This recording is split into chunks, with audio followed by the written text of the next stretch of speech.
Welcome back to Earth Station Trek, a show where we trek from the early days on NBC to the future on Paramount Plus and everywhere in between.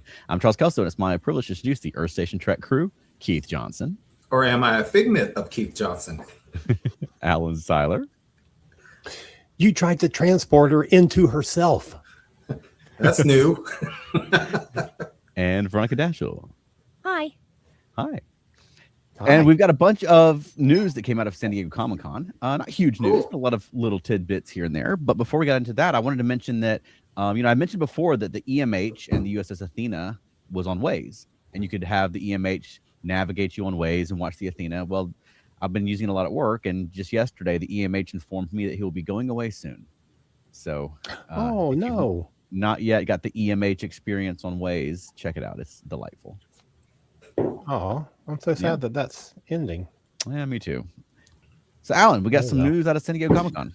Oh, my gosh. Well, this past weekend was Comic-Con, and that always means lots of news in the Star Trek world. So I'm going to try and run through this fairly quickly, and basically in order of least important to most important.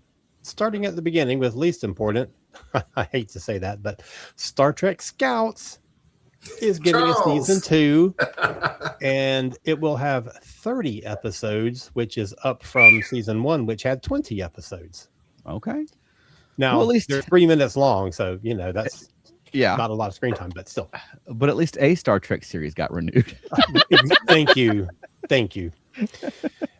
Next, Star Trek Con, which was an original audio drama fiction, which came out last year, was a surprise hit, and it has now won a Scribe Award for Best Audio Drama. Nice. And the Scribe Awards were established in 2007 by the International Association of Media Tie-In Writers to celebrate excellence in licensed tie-in works based on TV shows, movies, games. And in that category, Best Audio Drama, all of Con's competition were Doctor Who stories. Wow. Everything was Doctor Who except for that one Star Trek, which won. Now, to be fair, Doctor Who does have us beat on volume of audio stories. Yes. Yeah. And has won Scribes in the past. So it's okay. Yeah. That, an early entry from Star Trek gets that kind of, and it was really good. Mm-hmm. Oh, yeah. We all really love that series. So is there a lot of stuff in that genre that kind of applies? There are a lot of different shows that apply that are eligible? Of Doctor Who specifically, there's a lot. Oh, yeah.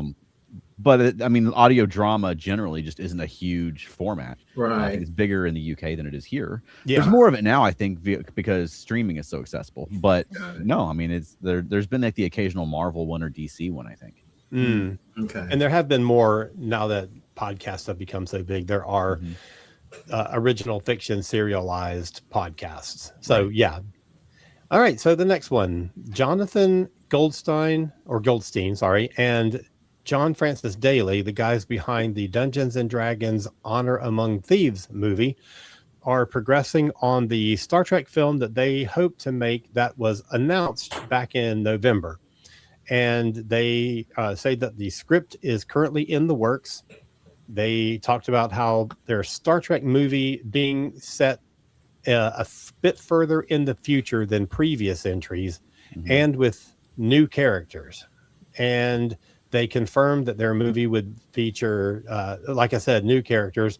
And they clarified that they are subverting Star Trek. But they said it by saying, they say subvert with respect. And I forget which one, but the quote is, I think if we get to make it, and that's what they said, if we get to make it, it would be very surprising for people because it is a version of Star Trek that no one's ever done before. We are subverting it in a way that I think would be very exciting and also set itself apart from the television versions of the IP, but also the JJ movies. It's just a matter of if we actually get it done. Yeah. Yeah. That's the big question. I'm not going to get worked up about the subverting thing because that can mean anything. Sure. I have seen some commentators who took the comment about it being further in the future than we've seen before to be like, it's going to be after Academy. And I think that's a leap. That they may well just mean it's like past TNG. I think so too. Yeah. All right. Next, Penguin Random House I think, the biggest publisher in the world, but it's up in the top 5. They have 4 new items that are coming out this fall and tie in with the 60th anniversary. So they have a visual history of Star Trek, a coloring book, and 2 card sets.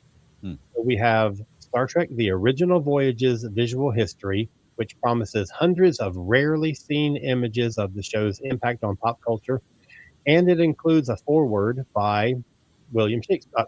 William Shatner. Forsooth. Right. We have Star Trek Warped Phases, a highly illogical card game, which is a Star Trek take on Apples to Apples and Cards Against Humanity. So it's that same kind of model that every company uses now. Star Trek The Ultimate Trivia Deck is 200 card with 400 question trivia set.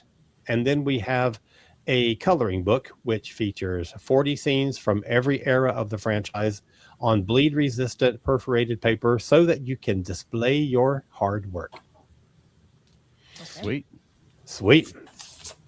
All right. So about season 4, there was a couple of big panels with like cast members and showrunners and writers and stuff. And I didn't want to get too much into that because there's so much news to cover. But I thought that this quote from Anson Mount was pretty interesting.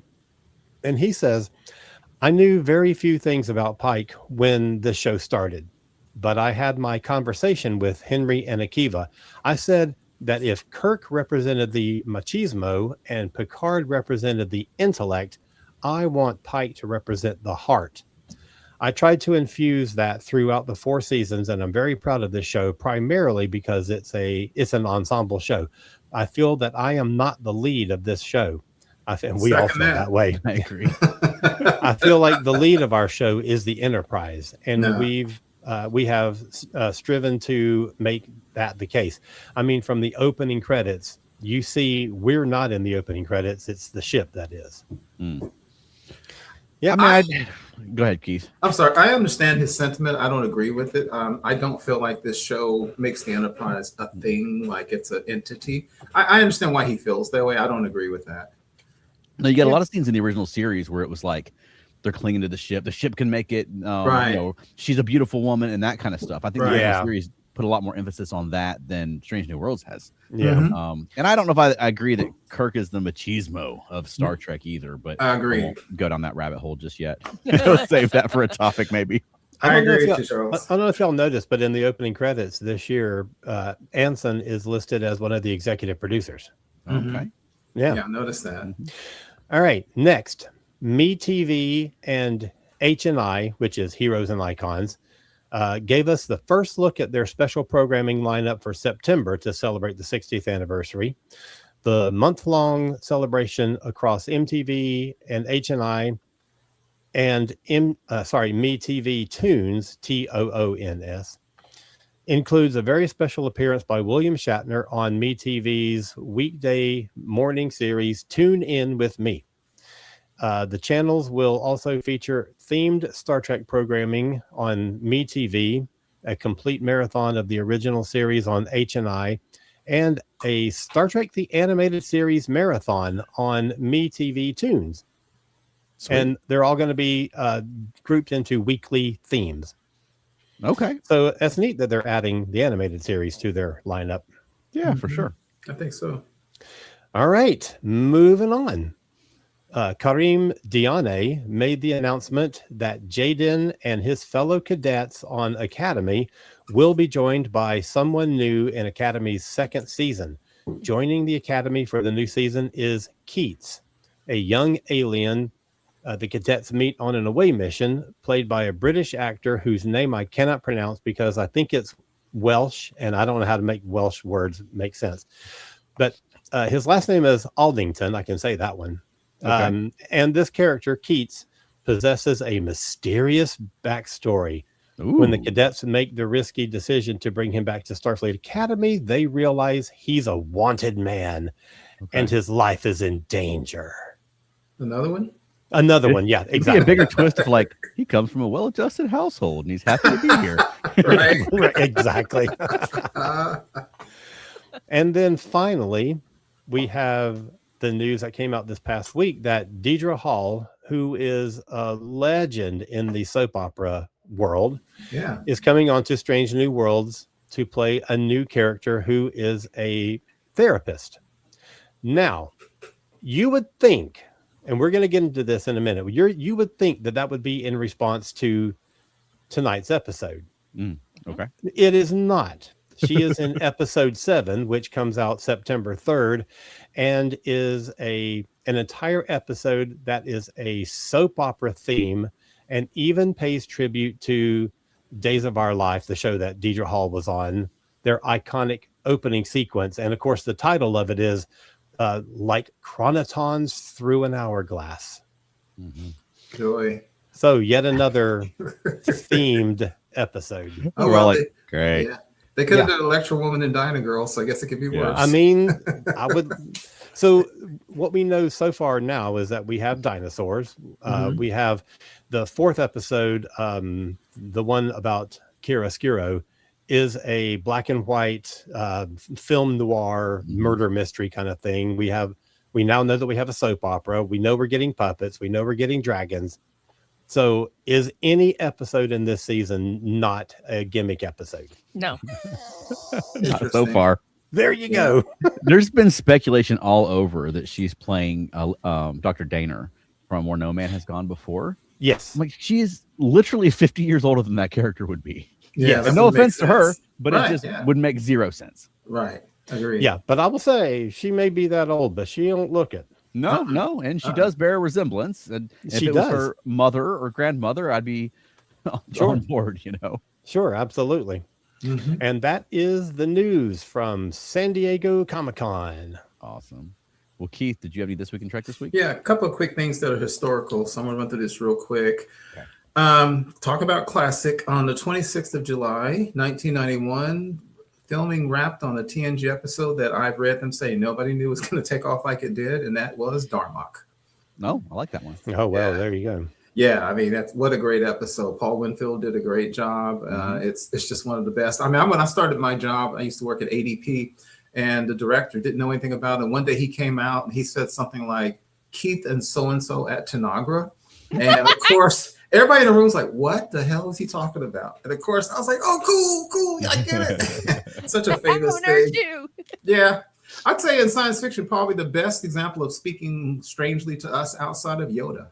The way they do with the metaphors. Yeah. Iconic. Jumping ahead, historical. Boy, is it historical what's going on now, y'all. 1967, July 27th. That was when Desilu sold rights of Star Trek to Gulf and Western. Okay. It is also the day Lucille Ball left, and Paramount then was given rights to the Star Trek franchise. They started producing it after that.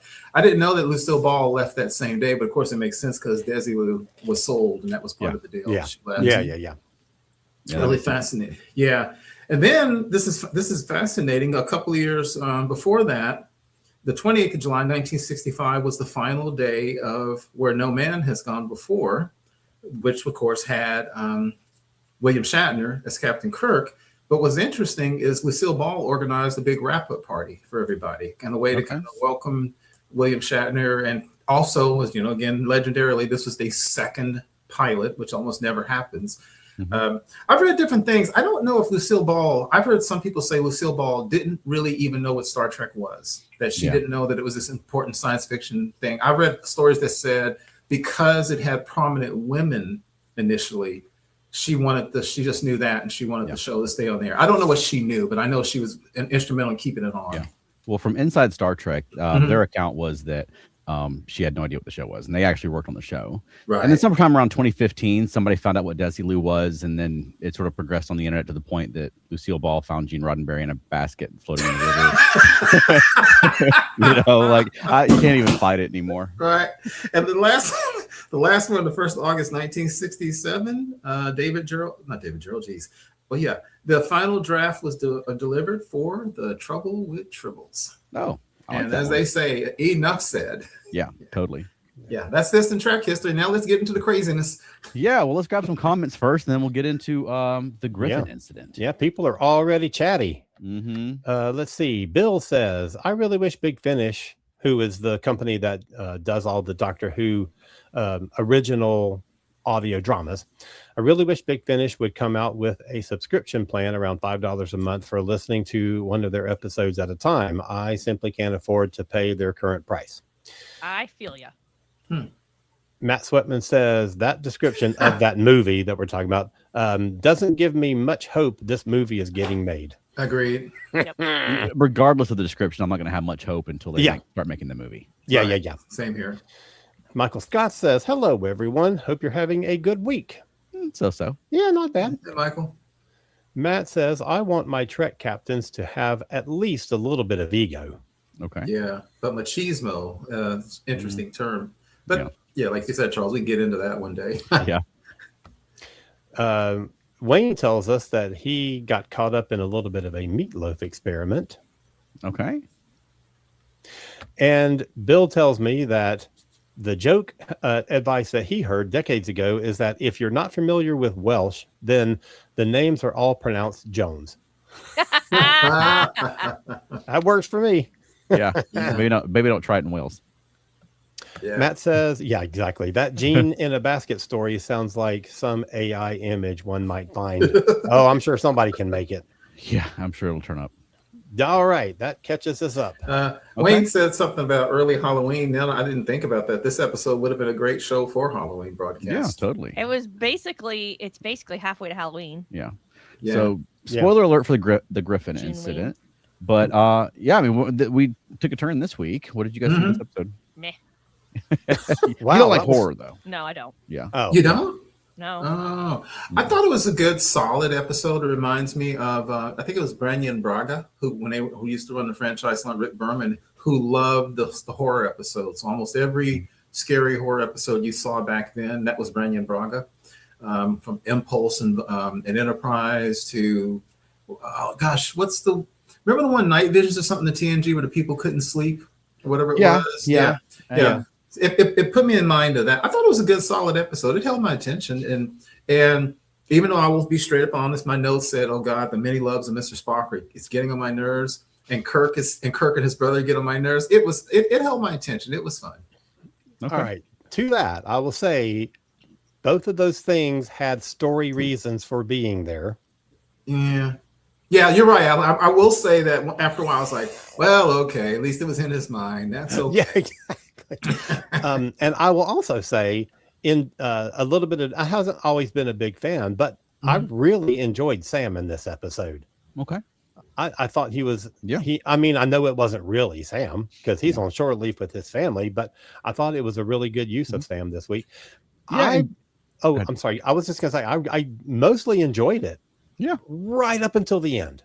Okay. Yeah. And I have things to say about that. One real quick thing, Alan, you just said something very interesting. My dislike of Sam in the series is well known. However, I just realized, Alan, he didn't irritate me as much. And I think because even though he was a fiction, he wasn't playing Sam Kirk with the porno mustache.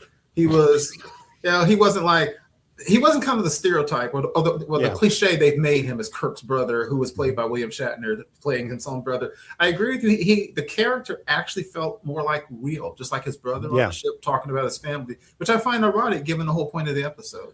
Yeah, totally. And there was a lot of references to the General Kirk family in this episode. They talked about their father, Kirk's son, Carol Marcus, his brother's kids and wife. And you know what I mean? Like you got just a greater general sense that these guys are part of a family. And I thought that worked. And I think it was a pretty standard, like you beam over to a ship. It's exactly like your ship, but something's gone wrong. Right. Everybody's going crazy, but the body horror was more overt. Yeah, which I guess you don't say. Yeah, which is I guess what this episode brings to that genre of Star Trek episodes. I know we've had body horror plenty of times before in Star Trek, but not. I mean, cutting off ears and chopping fingers like they're carrots, and everybody's getting chopped up in some way. So I liked how Sam Kirk, when Jim was asking him, "How do you deal with your family?" and because it's his imagination, he says, "I don't." Because it sounds like when he gets back, he's actually off on shore leave with his family. Yeah. It's not that he doesn't. He does. Yeah. So I found that interesting that you found that out afterwards. Chuck pointed this out when we were watching it, but did anyone else notice that Christine like stuck her butt in Spock's face when she was bending over? No, I missed that. Yeah. When she bent over to the table, and I was like, "Do you think her butt's in his face on accident?" And Rock was like, "No." And then she immediately started pining for Spock. Yeah. So I guess we're getting the pining for Spock chapel now. I guess they're bringing it over to the original series. Yeah. Why did they overtly say that Jim Kirk was a Boy Scout? What's the point of doing that? I wondered Make that people too. mad. Yeah, Because Carol Marcus said Jim Kirk was many things, but he was never a Boy Scout.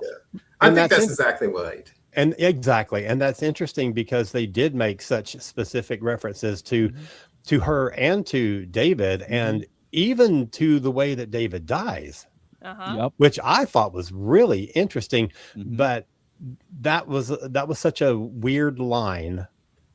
You know, I don't know. That was really weird. So maybe she has said that to him in their real relationship, and that's in his head, and that gets drawn out by whatever this thing is. That could be. That could be. It just seemed like a weird reference to make, to be like, yes, he was. Thank you. You know what I mean? Yeah. As far as children, how old is David now? Is he a toddler, I guess? Well, I think in season, was it 2, Mhm. she was pregnant. Yeah. So I would imagine somewhere between 1 and 2. Yes. So Kirk could possibly visit him one day, and he just doesn't remember. He's still young enough not to give him a wind-up toy robot. Yes. He's not sorry. wind-up toy robot age. I'll say that. No. You know how old I am, and I would take a wind-up robot any day. Same here. Those things but are they cool. put things in their mouths at that age. Well, okay, true.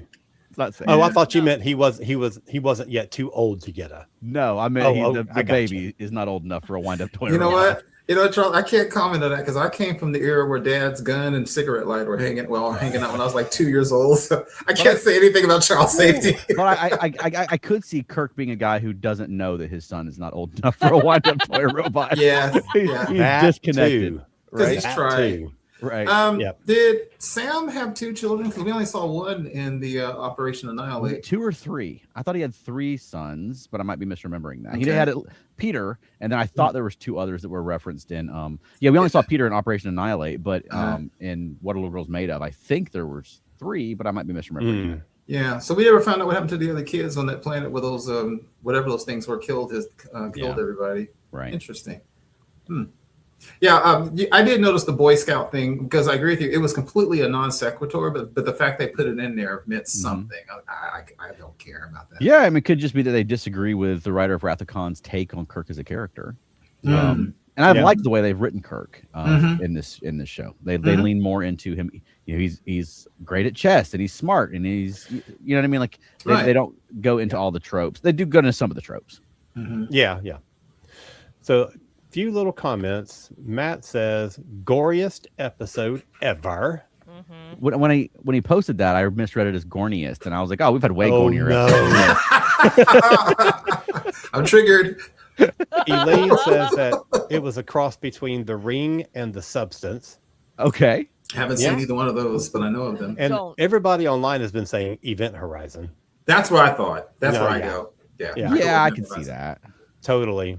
Elaine also says, could have Kirk really been a Boy Scout and didn't behave like one? Sure. That's Yeah, very possible. sure. Oh, That's yeah, very possible. 100%. And Matt says, I don't think Kirk would have the best judgment about what toys are appropriate. Yeah. Although he does have nephews. Right. Yeah. True. Michael Scott says, to be honest, I didn't care for it too much. It was too derivative. Yeah, it was too derivative. A bit of Solaris, a bit of Enterprise's Impulse, a bit of Sandman's 24/7, and a little predictable. Very basic. Yeah, it's an incredibly common sci-fi premise for starships. I mean, spaceships. I mean, we can go back to the 50s and see stuff like this. It's just a monster on the ship. So but it's nothing original. But I enjoyed it. no, but it's really more a character study for these 3 characters. Yeah. So I think that's really where the strengths of the episode are, more than Agreed. they didn't come up with the idea of finding a starship and spooky things happening to people. You know. Right. Yeah. Right. Wayne says this episode had some jaw-dropping cinematics. However, the story was a bit too leading and predictable. I'm so glad you pointed out that about the implication about how David died, Alan. That slapped me in the face. It could be Saw dropping as well, though, because Saw was very much like body horror, right? Oh yeah, true. Yeah. Oh yes, that's true. Yeah. Michael says, yeah, the first ghost did look a bit like the Ring Girl. Okay, I've seen that. There So you I go. agree with that. And there really was no point to her going, shh. Yeah, okay. Who is he shushing? Me? Because I wasn't saying Yeah. anything. Yeah. Pushing I'm just sitting on here paying be attention to the "Not- episode." Don't tell people that I'm still Yeah, here. but Lana's not looking in that window. Wait, we are. No, Yeah. Lana was looking out the window. No, and she that's was what looking. at. Oh, okay. All right. Yeah, she was has looking toward it. superhuman vision, so Okay. she could see it. Okay. So Maybe then they're trying to do that whole, is she real? Was she really there? And Yeah. Lana's still seeing her, but that thing that they Yeah. always like to do at the end of horror episodes. So how reckless is it for Pike not to mention how much this thing like messed up? Extremely. Especially when like the Division 12 team is arriving to pick up the ship. Oh, I wish he would have mentioned that it made her homicidal. Thank you. Yes. Thank you. Yes. Agreed. But that's really the core of my issue with this episode is the Right. way that it ended, because they Agreed. just kind of like brush it aside. Mhm. And even if you can excuse the behavior as having been controlled by something, even though they never found out what it was controlled by or what the cause of any of this stuff was, you could maybe excuse all of that. But there is going to be major psychological fallout from this thing Right. for those three characters. Right. I mean, major, because all the things that happened really happened, all Yeah. those things that happened to those three characters actually happened, because they come back in the transporter. What's pointy is missing his ears, and Kirk is laying on the ground bleeding, and she's holding the dagger like she's ready to like slaughter him. So they went through these actual physical experiences, and there's going to be a lot of fallout from that. Plus, if you just sweep it under the carpet, the next time Jim goes in for a physical, whoever examines him is going to say, hold up, there's evidence here of very recent physical trauma in your abdomen region. What's that all about? Don't they have a regenerator or something that just like Yeah, I'm sure they have. Well, sure, but scanners there's that can always a trace. There's always something that's going to show up in a scan, because they've used that as a story element many times. Yeah. Mr. Yeah. Worf, what's going on? How did you break your wrist 3 weeks ago or whatever? Yeah. Yeah, because it was reattached. Right. Yeah. And it's not like she's going to get in trouble for it. Like Star Trek characters never get in trouble for being possessed and trying to kill somebody Right. or being under the effects of whatever of the week. You know what I mean? There wouldn't be a Starfleet. Everybody be in jail. yes. Right. Right. That's a So, great comment. That's true. man, for me, I just felt like that was a less than solid ending. Yeah, for Yeah, sure. we'll say. Especially Yeah, I when agree. they're explicitly showing that there's I'm going to say Division 12. But I assume there's Starfleet. We don't know that for sure, but a Federation division showing up right now to take the ship and investigate it. And there's spooky girl running around on the ship. Like, give them all the information you have. Exactly. Come on. How are they going to address this stuff if they don't know going in what they're facing? Yeah. Oh my gosh. And we're so used to having not that every episode has to have an explanation at the end. I don't believe that at all, but we're so used to, in Star Trek, them coming in whatever series, they come into a situation where something has horribly gone wrong somewhere, and maybe even some other team has come to investigate it and they've gone missing, but our team comes in and they go through the same experiences, but they figure it out.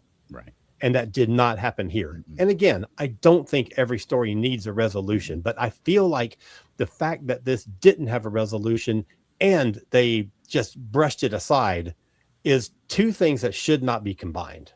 Yeah. Do you think they're going to circle back to this Yes. later in the season? They They- will They with They will really with La'an, yes. Yeah. Well, I mean this specifically because they mentioned Division 12 enough times so you will not remember not forget what it's called. Yeah. Yeah, Right? yeah, They hammered the Division 12 thing. They showed them showing up to take the ship. So I wouldn't be surprised if the Griffin was sort of like they did last season when you had that mid-season episode where they were investigating the craft, and then that all came back around with the little dude with the black eyes at the end of the season. Yeah. Gamble. Totally. Elaine says, is Division 12 connected to Section 31, or is it more like X-Files for Starfleet? Seems Well, more that's like a good X-Files or question. Starfleet. Well, I it think- made me go ahead. I was going to say, I think they are connected. I think they just work up the number system. So after Division 12, you get Department 13, and then you. Well, it made me think of Division 14 from Lower Decks. Yeah, that's what I was thinking of as well. I was like, was that the same division? 'Cause I couldn't remember the number. Yeah. Coming Yeah. to investigate all the weird things in Boimler and so forth. Yeah. Yeah.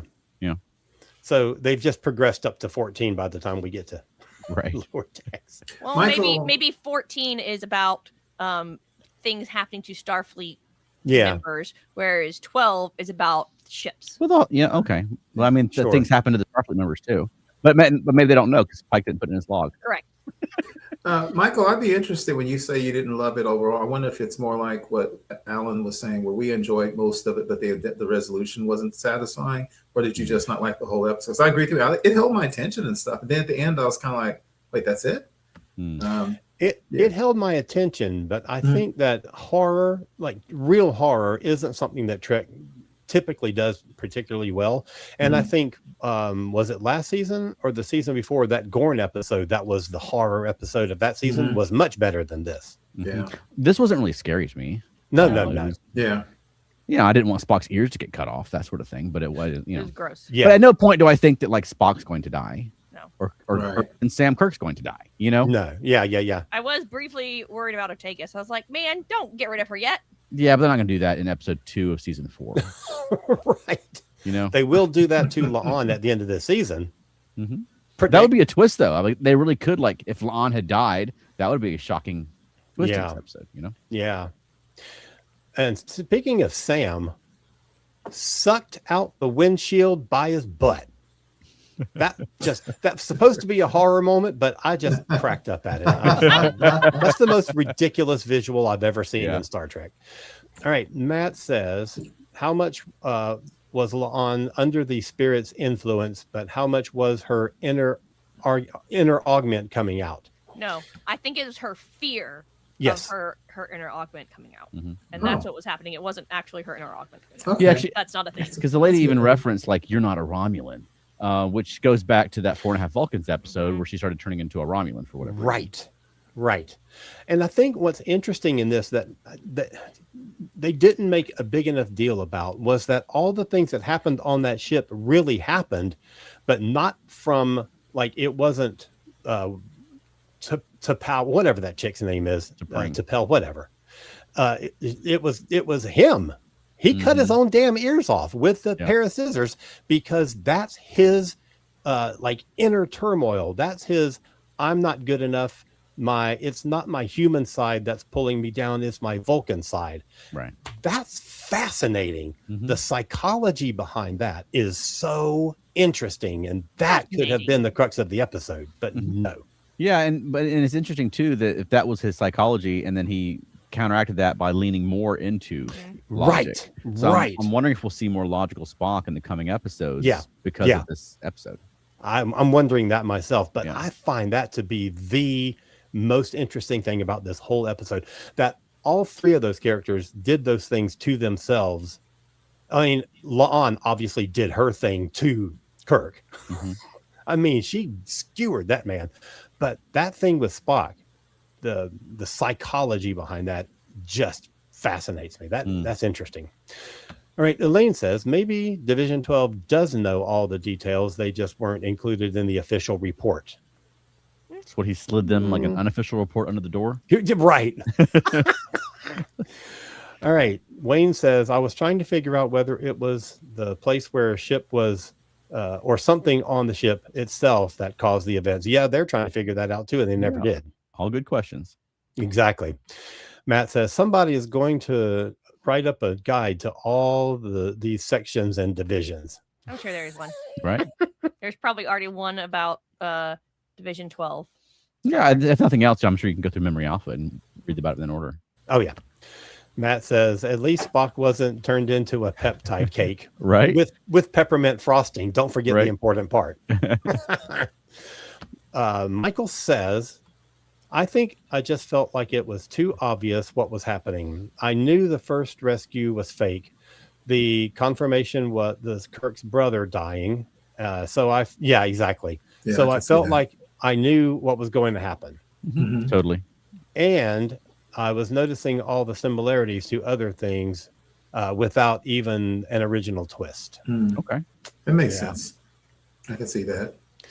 Okay. Bill says Farscape used Rigel Napoleon 14th to show what it was to do with the butt and what? And an almost butt-sized hole breach. Oh, yeah, that's Yeah. true. They did That play is one true. with Rigel one time. And to wrap it up for the moment, Wayne says, I didn't see the point of showing Sam's body float off. I know, me too. Into the ever after the elevator door closed, and it was Kirk's only experience. I agree. That was, I think, purely there to try and make the audience think that this is still real and this is still actually happening. Right. But yes, it didn't make any sense as far as the story goes for that to have carried on screen when Kirk, who is the one that's generating this, is off screen. No sense. Totally. Yeah. Yeah, I agree with you.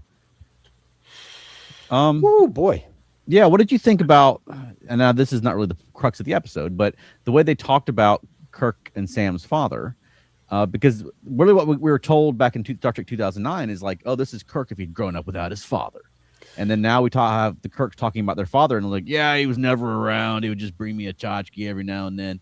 So I don't know. I thought that was, I don't know. And he's still alive, evidently, right? Oh, yeah. Well, Well, last time I heard from him. Yeah, didn't Spock say that he saw Kirk become captain of the Enterprise in 2009? So he would be, you know. Yeah. We may see him on the show. Yeah, I haven't seen that movie since 2009.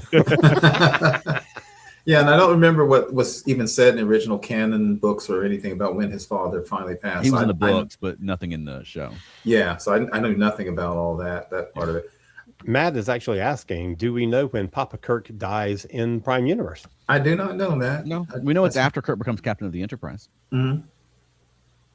Yeah. I thought the scene with him and Imaginary Sam was actually a good scene when your two boys, because ironically they both ended up doing what their dad did, which is going off into the service and trying to do the same thing. Kirk maybe repeating more what you seem like are the mistakes.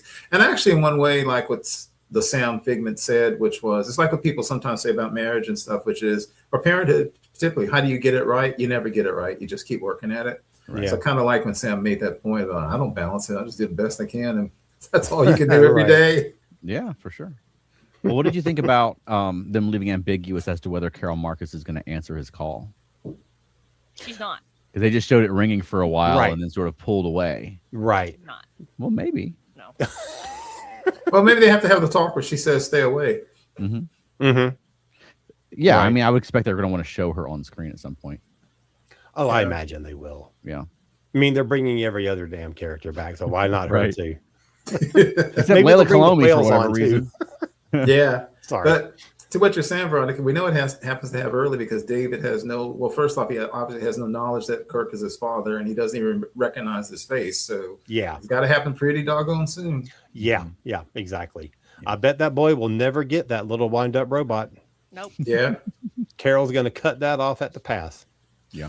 I got to say, the Kirk and Picard families are very interesting how they can keep those secrets, because my family, there ain't no way that those secrets would have been held that long. Somebody will have told somebody. It's amazing to me that you, especially also that future where everybody's got data on everybody. It's funny that David never found out the famous Kirk was his father, and Picard's son came and looked at him one time. He didn't know it was his son. That's very interesting. You can keep that stuff secret. Yeah. Yeah, especially when they can like pull up the like history of a 400-year-old spaceship and read like the crew manifest. You can't be like, hey, computer, who's my dad? Right. It'd be out there somewhere. Right. Matt is wondering, will we see Gary Mitchell before the end of Strange New Worlds? Probably. I mean, I wouldn't be surprised, and that's assuming that the Mitchell that we've seen so far isn't intended to replace that character. Yes. Right. I'll tell you who we're not going to see before the end of Strange New Worlds. Effing Cybok. They're just never going to finish that up. And I completely forgot. Pisses me off. I completely forgot about Irritates Cybok. me. No, I will never forget. Because that was the thing that I was so excited I about, and they have remember that. never done it. And that just makes me Tell us mad. about your secret pain, Alan. It is no secret. Release it to me to be free from the sharing. Oh my gosh. Okay. Michael says, one thing I always want them to do in these situations is turn to each other if they all saw the same thing. It's totally logical. It's confirming that it's a hallucination. Do it with the first ghost. And then he said, oh, the same thing. He just somehow got posted twice. So you mean where they specifically say, do you see the woman with the rotting face standing right there with the black hair and whatever? It's somebody else. Face. Yeah, because sometimes there's who are you talking to? And then the person kind of shakes their head and goes, nobody, never mind. Yeah. Or they'll wander down the hall like, hey, you okay? Yeah, I'm fine. Okay, great. Yeah. Or no one in this episode knows what's behind them at any point in the freaking episode. There's always something going on behind them. Right. There was 2 times. I don't think I noticed this because it was 5:30 in the morning. I don't think I noticed it this morning, but this afternoon, there were 2 times that they walked past a door and there was somebody standing on the other side of the door. Yeah. It's like the old Doctor Who's when they would hide behind a pillar that's like not big enough to hide them and nobody could see them in this 10 by 10 room. Right. Oh my gosh. Matt says that he shares my pain. I was just thinking about where Cybok was in this episode. I hope they come back around to Cybok. They're running out of time. I'm telling you. Why tease Cybok like he's going to be the big bad and never refer to it again? Yeah. Yeah, because I've also heard the showrunners, Akiva, saying something about the last 6 episodes is kind of an arc, and I don't know if that means like a 100%, they're in danger. Kirk comes on arc, and see what you guys are saying. I don't know if Cybok would fit into that final arc that they're talking about. So yeah, especially if Kirk's hanging around all the time because he's not supposed to know about him. Exactly. Oh yeah. I mean, it could be that it's based on Captain Angel's availability as well that they haven't been able to book them in the show. True. I don't know how busy they stay. Yeah. That is true. Well, what did you think about this week's flimsy excuse of why Kirk's on this show? I'm not buying it. Well, it just didn't work. I don't know. I mean, I don't mind it. They've certainly used characters going off to a conference for the story origin of so many different episodes. Sure, but then, hey, I just happen to be hitching a ride. Look who it is. Like they're going to the same place. Right. Like, well, where's this ship at? Well, drop him off. I think the kind of clunkiness of it wouldn't have hit me so hard if the figment of Sam hadn't basically said you had a chance to go see your son, but you wanted to go to this conference because you want to meet this guy instead. So that then made it feel a little more on the forced side. Sure. I can imagine Kirk calling up a space Uber and Spock's driving for Uber now. Yeah. So I want to know what you're all thinking about how this is going to what this is telling us about what's coming for La'an. Okay. Where do we think this is going? Well, I think she's gonna have to wrestle with the dark side of her nature, with her augment DNA emerging. And one thing I said several times as the show was going on was that when they introduced her or they announced her, it was like, oh great, and I was pleasantly surprised that it was really more about her lineage and name and the shame she carried from that than about her having superpowers. I know that sort of thing. And so now we've made it to season 4. I guess it bothers me less, than it would have if this was a season 1 story because I like the character at this point. But I don't know if I want to watch a season and a half of her wrestling with her dark, evil, megalomaniacal nature. Right. Veronica, you said something very interesting about how this was showing that she was afraid of that coming out more than she was responding to, as Charles has said, the evil side of it. I thought that was an interesting point of view. When the augment DNA doesn't make you evil and megalomaniacal. It's the being a superior person gives you superior ambition, and people like grow into see others as lesser than. It's not like my augment DNA has been activated. I must destroy you. You know what? The world. You know what? It's very funny you say that, Charles, because that is a little bit of a debate that goes on in the fan circles, because there are those who find it offensive that it is saying your DNA makes you quote unquote good or bad. Sure. Now I got to give negative credit to my show Enterprise, because they're the ones who, when the augments were brought back, specifically said that the DNA was making them that way, because Dr. Soong, remember, was Dr. whatever his name was. Yeah. Dr. Soong was trying to edit out the basic evil DNA from the augments. And he even said it made them. And I agree with you when Spock first said it, and that makes sense in real life. It's more like power. You're just more powerful. So sooner or later, you're like, yeah, you guys suck. You're all beneath me. But yeah, they have kind of gone on to the thing of the genetics makes you evil. I don't like that angle personally. Yeah. I mean, and I can see it if you're twice as smart and twice as strong and twice as fast and as everyone around you over a course of your life, that's going to take a toll, right? Like you're like, I don't need you idiots. Right. You know? I feel like that now, and I'm not superior. Yeah.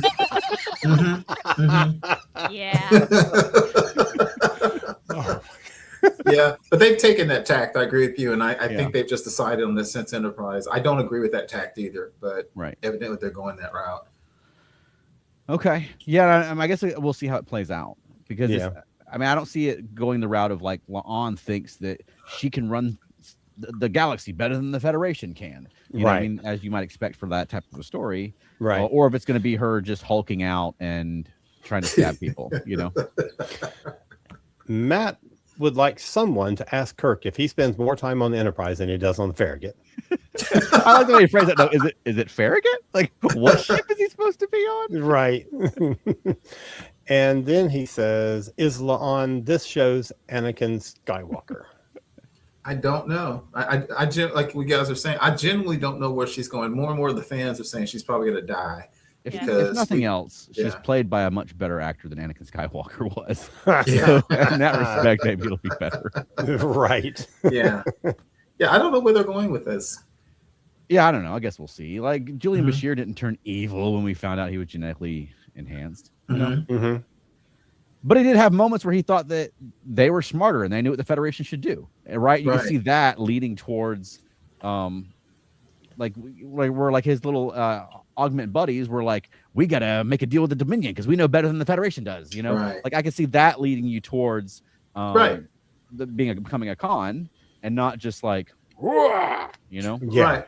But to your point in that thing, you're right. It wasn't that they were intrinsically evil, but they were intrinsically they were arrogant because they were arrogant. The math said what the math said. Yeah, and they just don't understand. I just can't show you the math. I mean, if only you understood, you know. He's trying to talk Cisco into surrendering to the Dominion. Like Cisco's going to be like, "Good points there, Doctor. We should surrender to the Dominion." Yeah. Oh well. Well, just a question. Talk about La'an. What do y'all want to have happen to La'an? Do you want her to like die? And because some people say La'an dies, Christine and Spock break up, and that's what makes Spock turn more logical. Yeah, I said that last week.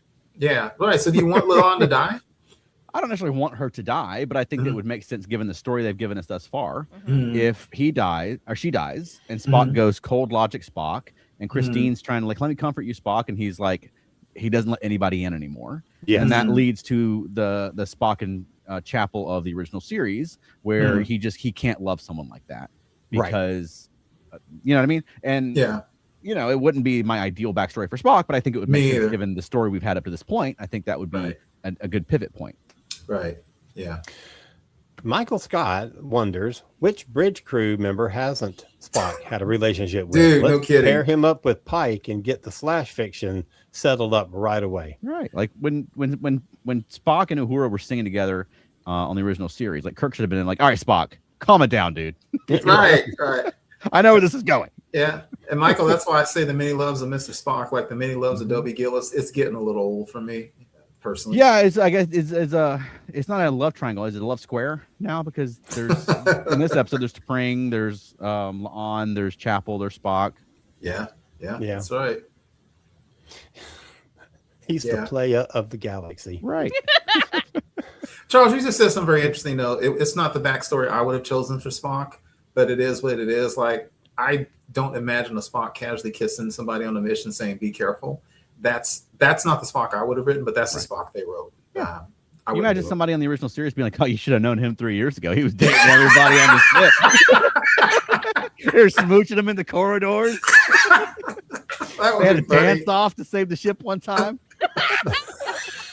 All these dudes lining up saying Spock took my girlfriend. Yeah, all this kind of stuff. Like, bull crap. Like, no, for real. You should have been there. Wow.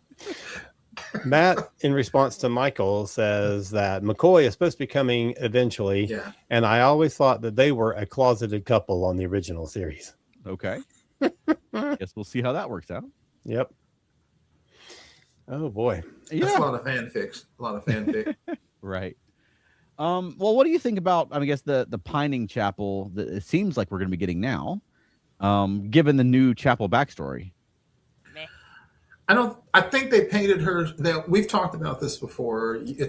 You cannot make Christine nowadays the way she was made in the 60s, and nor should you. But I think they went so far the other way that I can't really see any kind of real bridge between those two. Yeah. I think I can see her having an unrequited love, but I can't see her coming anything like, oh, Spock, I want to get back together. I just don't see it. Right. Yeah. Do you think Roger Corby's coming back? Probably. They're gonna. Okay. I feel like they're going to mention him, Okay. but I don't feel like he's coming back. I You don't think see it so? on They screen. brought T'Pring back this episode. Well, sort of. Yeah. Mhm. I don't Okay. know. I feel like they've got a lot to do this season. They did. I don't know that Corby's high enough up on the priority list. Yeah. I don't remember if we saw him in that trailer. We didn't really mention the trailer, but like No. Trelane's in the trailer, and Yeah. like, They I do mean, if not Trelane's coming back, he could easily bring back Corby. Yeah, True. Yeah, that's true. Yeah. That is true. Why is That was Trelane coming back? The Trelane episode was Corby heavy. Yeah. Right. But you know, Keith, you're talking about Nurse Chapel going from what we have seen on this show to what we know that she was or will be on the original series.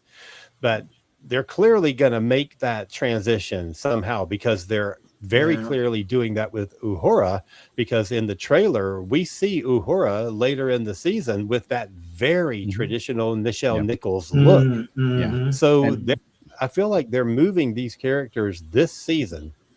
And so we only have 8 more episodes to go to get these characters really positioned.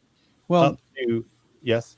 no, I was just going to say that there is that episode called Tomorrow's Enterprise. So we could have been Exactly. seeing future Uhura. Well, So that's possible. Whether she's going to get all the way to that point, or she's going to see herself from a couple years in the future, you know? That's possible. Yeah. Yeah, but what's her name? Celia at Comic-Con said something about that scene, about how we see that progression in Uhura this season, and how she did not know that they were going to be including those clips in the trailer, because she was very surprised that they were revealing that in the trailer. Okay. Do you think they're So going to I don't know. I took it to mean a little bit more than, but you could be very right. Yeah, I guess we'll see. Yeah. And from those clips in the trailer, it looked like we're seeing the Enterprise a couple years on, and Kirk's the captain. Although the ship is almost indistinguishable from the Strange New World ship, so I'm hoping it's at the very least before the original series. I'm still hanging on to the idea that the ship's going to be the original series Enterprise at some point, even though all evidence is to the contrary. A retro refit, huh? Right. Speaking of that, this episode is set on a different ship, but it's clearly using the same sets as what our ship is. And they've done that a number of times on every series, you know. Absolutely. TNG did it quite a few times. Yeah. I always wonder how long it takes to film the scenes that you're going to be filming on your bridge, in your medical bay, whatever, and then to kind of turn them over to what they're going to be for the rest of the episode, and then how long it takes to flip them back. Yeah. Because that's a lot of redressing. It is.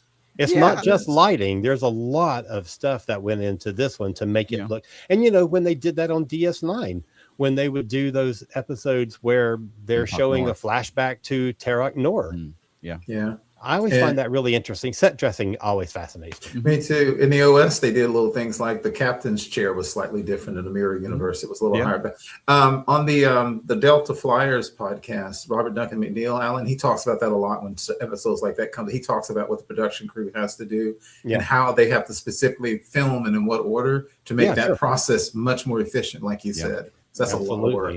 Yeah. So do you think that when La'an made that comment about David's death, was that just a happenstance guess that he's going to die the same way you're dying? Or do you think that whatever unexplained cause of this episode caused her to know that? Yes. Like clairvoyance? The latter. Okay. So you think that she had a little glimpse of the future. Does she still retain that information? No. Does she still know how Kirk's son's going to die one day in Star Trek 3? No. Okay. I don't know either, but here I go being me. Once again, I get really tired of these call back, call forwards to stuff coming in the future. There's no reason to even mention David's death in the show. It's just like they do these weird connections. Like, hey, guess what? There's no reason for that. No, but I can see it here because he sort of they talk about how both Kirk's sons followed their dad into space, right? Mm-hmm. And it's like your son's gonna die the way you're dying in the asked into nowhere in space, stabbed to death. That's something like he's gonna you're passing on this, right? And she's right. I mean, but whether my question is just, is she right or does she know? You know what I mean? Because it's one thing to say like you're following your dad and your son's gonna follow in your footsteps. It's another thing to know about Krug and right. Since, to answer your question, therefore, along that line, since I really hate the whole reference to David's death, then I'm going to choose to believe she just made a guess. Okay. She was just being mean. Like, he gonna die just like you died. Okay. I think it was she's taunting him. Right. Okay. Right. And it just happens to be the way that we have already seen David die. Yeah. The right way. Just for fan winkiness. Okay. Yeah. I do think, and I've said this like every week, I do think, especially as we get in this late thing, I do think that I'm going to come away, I still think I'm going to come away from this show saying this is a good series, but I didn't get what I wanted, which was Captain Pike. I didn't get real, because we were talking about Captain Pike. I was thinking about something yesterday. Avery Brooks and all the other Star Treks that came before was arguably the least present Captain Commander in the shows because Avery Brooks was gone a lot. However, his presence was always there. I felt Avery Brooks. You felt Commander Sisko, Captain Sisko. I don't feel Pike that way. Right. Well, and he's, Yeah, I was going to say, because he was, for one, the story was centered around him, whether he was on screen or not, because he's the emissary. But also, when he was on screen, he was commanding the screen. He was commanding, right? Yes. Yeah. There was no question about who was in charge when that man's on screen. Right. Like Anson Mount could be fourth in the credits and wouldn't matter. Absolutely true. Yeah. So I'm as you guys like, I forgot about Cybok, and I'm thinking about the less time they have. I'm thinking I'm gonna come away going, I never saw Captain Pike like I wanted to, and that was the one character I wanted this entire show because it's Captain Pike.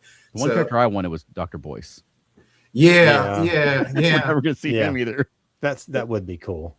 Where was he in time now? Where would he have to be in time? I'm going to assume he's retired. We don't know that, but he was the Doctor prior to Strange New Worlds. Yeah.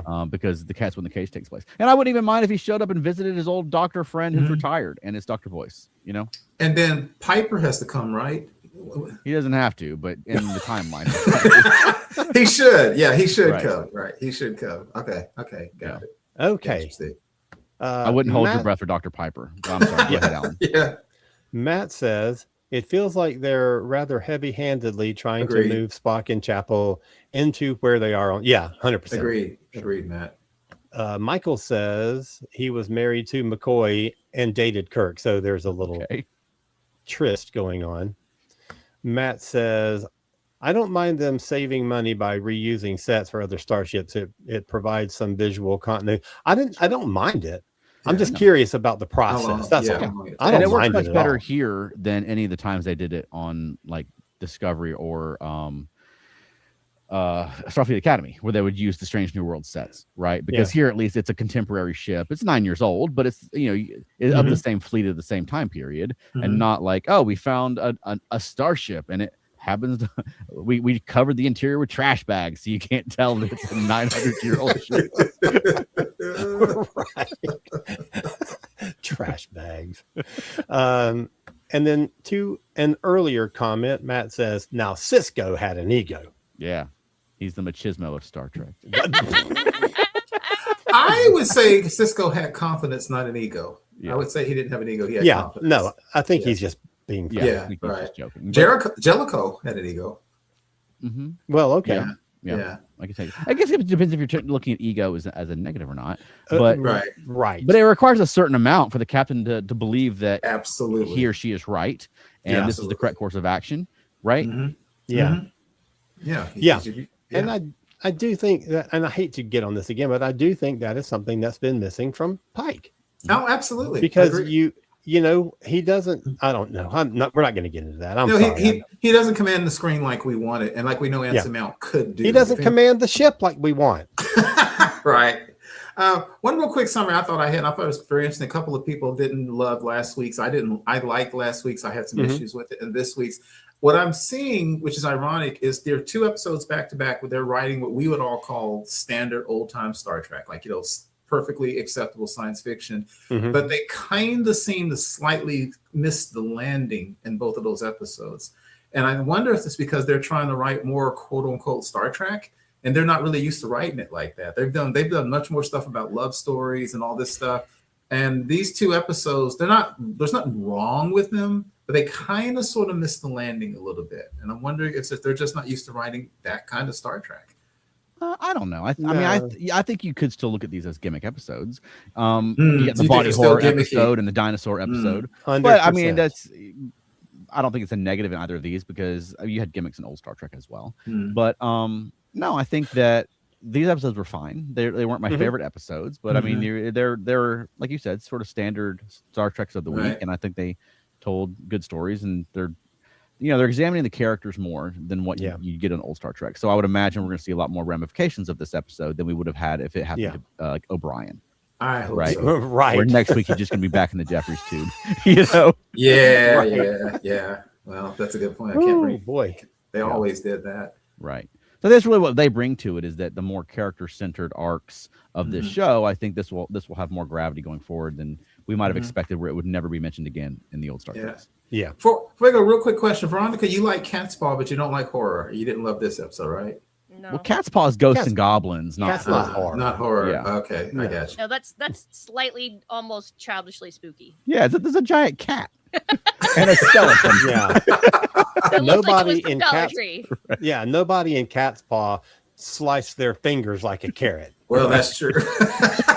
It was disconcerting. Like, I really didn't want Spock's ears chopped off. That I didn't like that. I mean, I don't dislike it, but I mean, you're not supposed to like the image. But it's Spock and its ears, and it's you know what I mean. And it's taking a part of him off. You know, more so than Pike chopping his own fingers off, because he was doing that to himself, and it was obviously sort of cartoonish. But the Spock with the ears thing, and I think that really hit. Yeah, I'm telling you, that really did. That man, that was, like I said, the crux of the episode for me. And it, like, you don't even get the payoff of when of course you find out later that they're not real, they're not really there. But when the captain and the first officer come in and rescue him, they don't even react to the fact that he's like bleeding out from the top of his ears. And there was nothing like that. And there needs to be something for that. I mean, he cut off, he like did a Van Gogh on his own ears. And, there's like, we got to get that boy into therapy. Two quick things, Alan. I agree, because I had to rewind it to see if they were going to show that Spock was imagining the ear. But then you're right. I was like, wait, he does, but they didn't notice it. And the second thing is, you're the first person I've ever heard say Van Gogh instead of Van Gogh. So, well, I watch British television. I never. All right. Okay. Well, Keith, where can people find more of you? Facebook, primarily the ESO Network Facebook groups. And how about you, Alan? CosmicCreative.com. KOZMIC Creative.com. And you should go there, because then you can check out our book, The Earth Station Trek Guide to Star Trek, as well as other books that I have written and other podcasts that I host. Okay. And how about us, Veronica? FeltNerdy.com. Yep. And follow Felt Nerdy. We got some exciting updates coming soon. We've got the Dragon Con stuff, where you can see some of our Dragon Con projects will be emerging as we get closer to Dragon Con. But also a theater that we performed at several times here in the Atlanta area reached out to us with a pitch for a show to do for the coming spring. So really, and it's very different from what we've done before. So we've agreed to that, and so more information about that will be coming soon. But Felt Nerdy's got some fun stuff coming up. So follow Felt Nerdy across social media or on YouTube, or Felt Nerdy and Dirty across social media or on YouTube. But keep in mind that the Felt Nerdy and Dirty is adult only. And where else people find us? Monkeying Around, a podcast about the monkeys. That's right. And coming up this week, we're celebrating our 100th episode. Woohoo! And we're celebrating with Rich Dart, who is he was the touring drummer for the Monkees and Mickey Dolenz. He's a great guy. And he worked on Avenue Q. He's a hoot. So join us for a conversation with Rich Dart this coming week, Wednesdays at 8 p.m. Eastern, and then Thursdays at 8 p.m. Eastern. We'll be back. Next week, we're talking about episode 3 of Strange New Worlds right here. That's right. And Veronica, did you have a closing for us this week? Space is infinite in its beauty and its terror. Shh.